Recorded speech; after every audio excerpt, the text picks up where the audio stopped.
Oh, I know. Just work with me on this one here.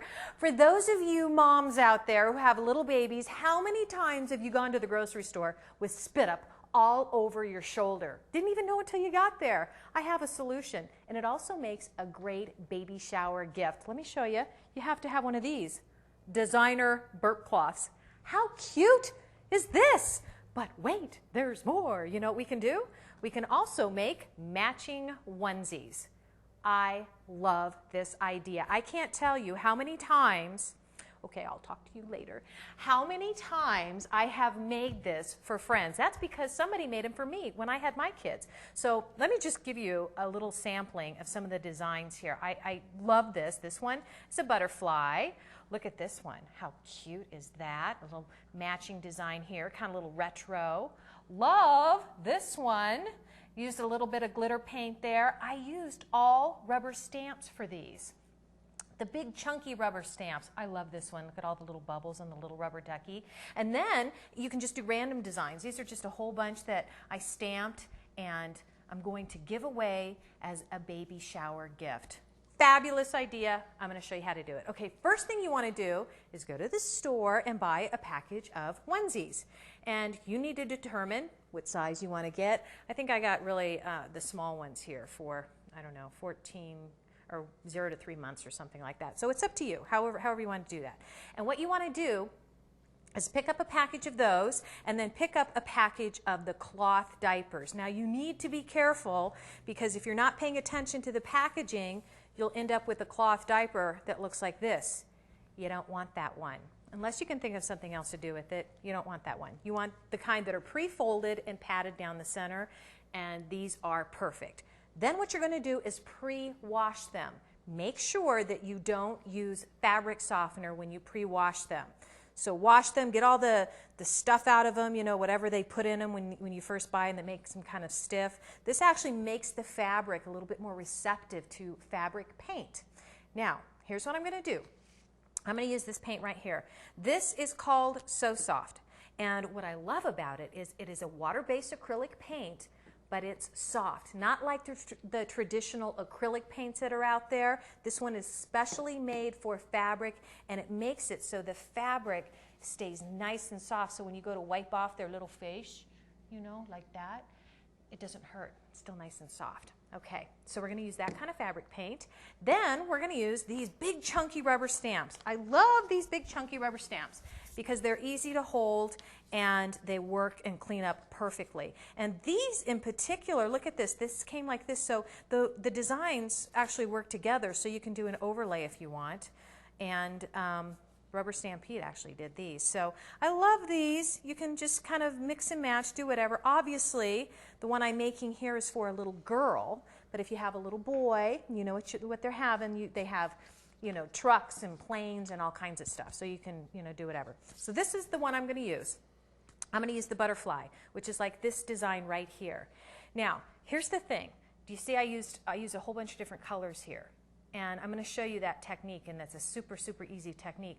But you can also do it with just one color. It's up to you. So however you want to do it. With this one, I went in after I stamped it, and I used a black marker to make the eye, and then I just went in with a little paintbrush here just to darken that up a little bit. With this design here, I just stamped it, and then I went in with the end of my paintbrush and did just a bunch of little 2D dots with another color. So you can take it as far as you want to take it. And this one, of course, I added some glitter paint, and then this is with a permanent marker. So it makes it really easy, and if you're not an artist, you don't have to be. All you have to know is how to rubber stamp. Okay, so that's what we're going to do.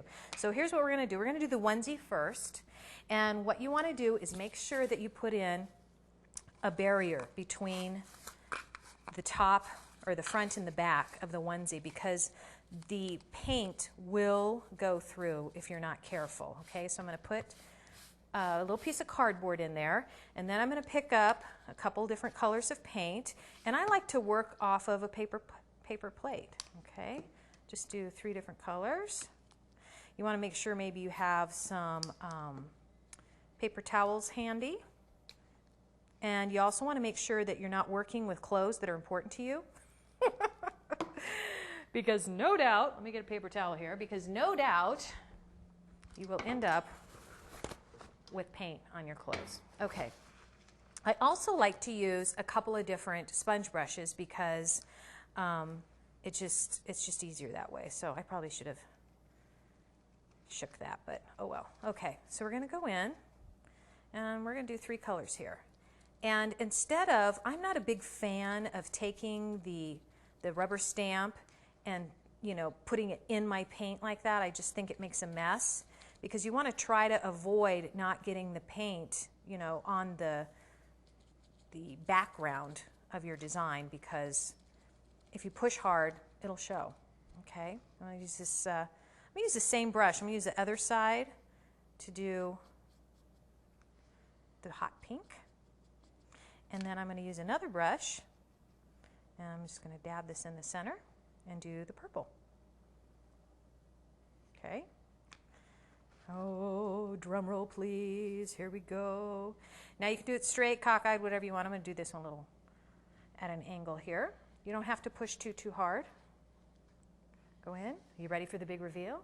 A little ooh, a little ah. Ooh, ah.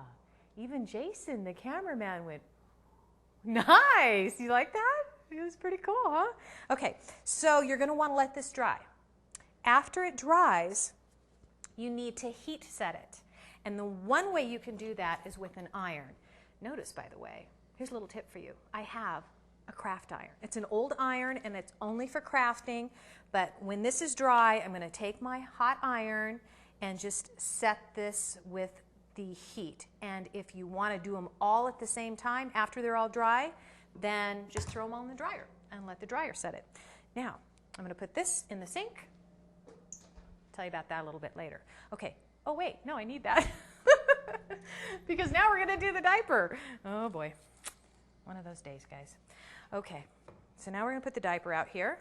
Now, this diaper has a little bit of texture to it, so you want to you know, be aware of that. So you're gonna need a little bit more paint. So I'm gonna go in, add a little bit more paint. See, look at that. Light pink, dark pink. Go in, dab it on nice and thick. Nice and thick.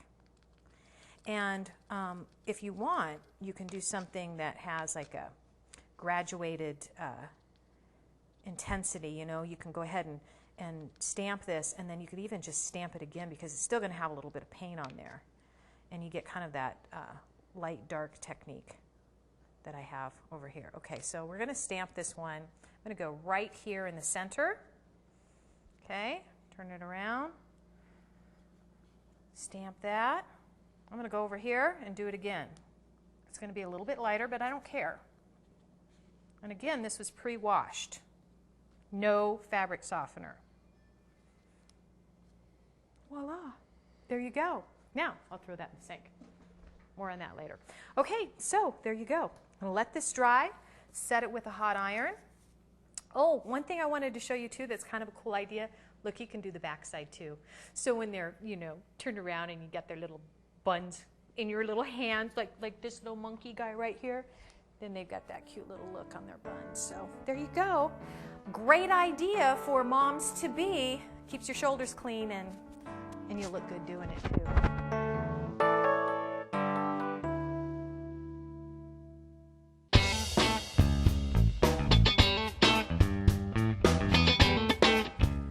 Okay, this is really important. If you want your rubber stamps to last forever, you got to take care of them. So you know what? With these big chunky stamps, what I like to do right after I'm done stamping is I like to throw them in the sink with just a little bit of water. And just let them soak there for just a few minutes, and then the paint will come off really easy because it is acrylic water-based paint. And to clean them, just gently rub them together, and the paint will come right off. Not all of it, but most of it, and that'll help you keep your stamps for a long time. And then I just turn them upside down and let them dry on a paper towel. And oh, by the way, you know, these disposable foam brushes, I know they're disposable, but hey, you know what? Why not use them as many times as you possibly can? They're super easy to clean. Just clean them out in the sink. They do hold a lot of paint, so you got to keep squeezing all the paint and all the water out. go. Just give them a little squeeze. Let them dry.